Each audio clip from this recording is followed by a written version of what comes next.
Bonjour à tous et à toutes. Voici le journal de Dagu News TV. Le journal.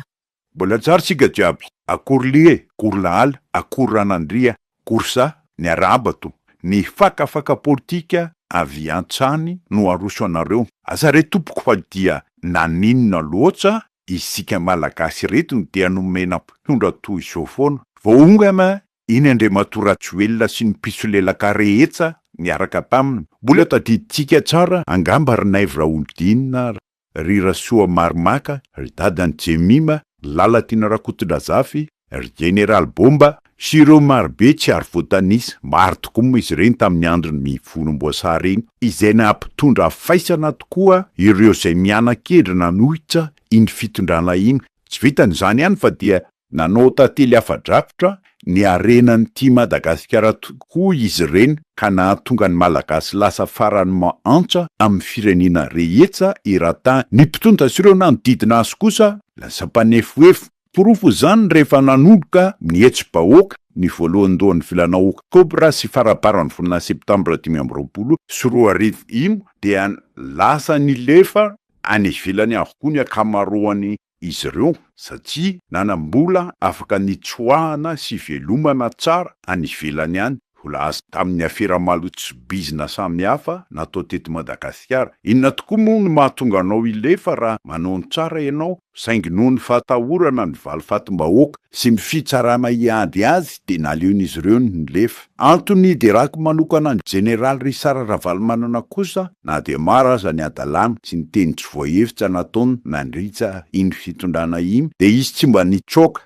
tany ivelany rehefa raikitra ny sakoroka fa de nijanona teto foana nanaiky ny saziny. Toa ny Naivo Raholdinina sy Lalatina zay nangoron-damba avy hatrany, vao nahita fa tsy niempotra intsony ny tanora senizeda sy ny olona tsotra midina teny an-dalambe, tsy arakaraky ny vavabe zay nataony isaky ny misy interview atao azy reny na isaky ny fisehoana ataony amin'ny vahoaka, tsy araky reny akory zava-tsanseho fa de reny milefy reny izy ary tsy hita boboka hatramin'izao. De nikitra amin'ny fitondrana vaovao izay natenaina fahanovany fiainana malagasy indray sy kandro dia toa ny omaly ihany no omaly fa ny olona fotsiny no ny io. Raha ny fanarahana tamin'ny kolonely Mikaela izy nandray io fahefana io mantsy dia ny hoe nijory zareo mba hanovany rafitra izay nampitondra mangidi ny vahoaka malagasy. Ary tsy janona ela eo amin'io fitondrana io fa hanomana ny fifidianana malalaka isafidianan'ny malagasy eo voalohany vaovao. Zany hoe ray na rotona eo farafakeliny. Tsy ampy embolana fotsiny anefa de iny fa nikodiny gouvernemanta voalohany izay notarehany Andriamatoa Razafintsalama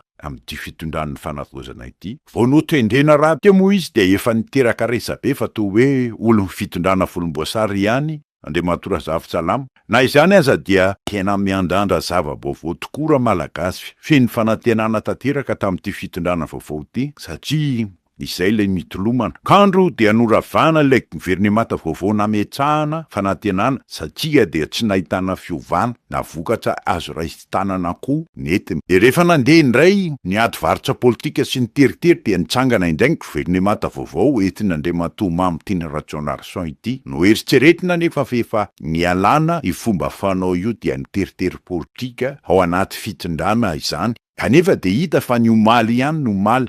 Kanefa de hita fa ny omaly ihany no omaly. Lasa fizarana mofomamy indray ara ny ao amin'ny fitondrana ankehitriny. Mety hanova zavatra tokoa ny kolonely Mikaela saingy mafy loatra mitsindretiny reto manodidina azy sy milaza ho mpanohana azy. Sy ny feom-bahoaka izany no nohainona fa ny an'ny reto mambanona voame miposy ireo de adino ilay tandrina hoe hanova sy hanavao fa lasa torapony betsaka. Alatsiny aminao Andriamatoa filohan'ny fanavaozana fa sady mahatsikaiky kely ilay zavatra nambaranao tamin'ny 29 mars tany Moramanga iny, hoe rehefa mira ny hira-pirenena de atao eo amin'ny fonky ny tanana. Tsara ilay fanehoana fitiavan-tanindrazana, saingy tsy zany fomba kely zany no andrasan'ny malagasy aminao. Nona ny malagasy maantsa tantera, mila asa, mila fandriampahalemana. Izay omenanay raha tsy torapoto izany, no vahiny eo amin'ny fiainanay tokoa moa ny tanana atao eo amin'ny fo, izay le matsipay. Koatsany fanalambaraka sy miampamoaka hety sy roa ao ambony ao, dia indro fananondrana koa ianao Andriamatoa Filoha. Asa na misy mpanorotsaina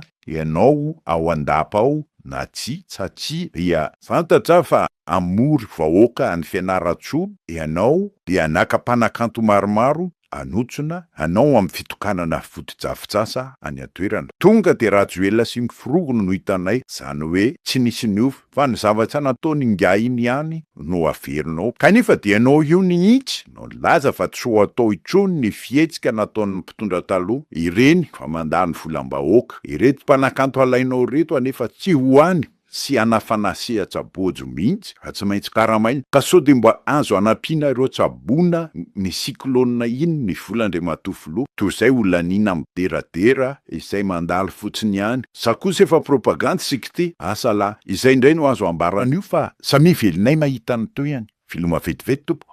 Ramatora isangy raha ny taratasy miparitaka ny faharoapolo ny volana oktobra ny voakany fonjy. Tionanangy mbola sombavimboaka tamin'izany fotoan'izany fa 20 ny volana oktobra vao voatendry ho minisitra ka tsy hitako mihitsy izay ampifandraisana amin'izany hoe ny tenanay no namoaka azy sy niaro azy ary fantatritsika tsara fa nisy ny fanambarana izay nataoko tany Toamasina sy nanambarako mazava fa ny fitsarana irery ihany afaka manameloka na manamarina olona anankiray amin'ny fatikan-dalàna. Ka mijoro androany ny fikambanana izay taritany Ramatoa Raisa. Oak'izay ny fanaratsiana azy sy ny fanenjehana azy. Fa raha nisy ny antony nanagajana ny Raisa dia noho ny fijoroany amin'ny fahamarinana. Ka amaministry ny serasera sy ny kolontsaina hitondra tena ny gouvernemanta dia miantso antsika rehetra aok'izay ny fanenjehana ny Raisa. Izay mamonjy izay nijoro amin'ny fahamarinana izy. Ary niady ho an'izany fahamarinana zany amin'izao fotoana izao dia betsaka ny tsy maty voalavy akibo momba an'izany olo izany. Zahay moa influenceur eto Madagasikara.